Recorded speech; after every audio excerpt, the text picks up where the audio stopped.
आताची सर्वात महत्त्वाची बातमी ती म्हणजे हिमाचल राजभवनातून पाकिस्तानचा झेंडा हटवण्यात आलाय। दहशतवादी हल्ल्यानंतर फोटो समोर आलेत। 53 वर्षांपूर्वी शिमला करारानंतर हा झेंडा लावण्यात आला होता।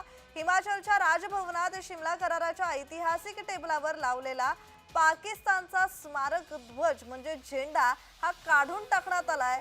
हा ध्वज 53 वर्षे फडकत होता। जम्मू आणि काश्मीर मधील पहलगाम येथे झालेल्या दहशतवादी हल्ल्यानंतर त्याचे फोटो आता समोर आलेले आहेत। या हल्ल्यानंतर पाकिस्तानने शिमला करार रद्द करण्याची घोषणाही केली आहे। राजभवनाचे सचिव सीपी वर्मा म्हणाले ते काढून टाकण्यामागे कोणतेही कारण नाही।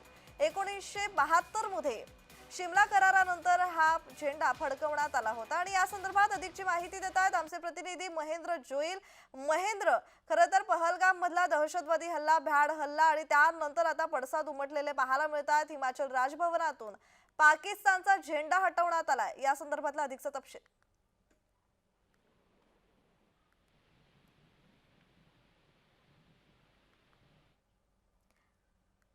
महेंद्र, माझा आवाज तुमच्यापर्यंत पोहोचतोय?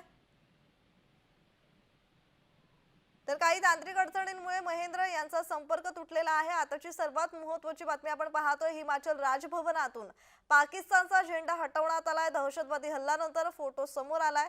53 वर्षांपूर्वी शिमला करारानंतर हा झेंडा लावण्यात आला होता।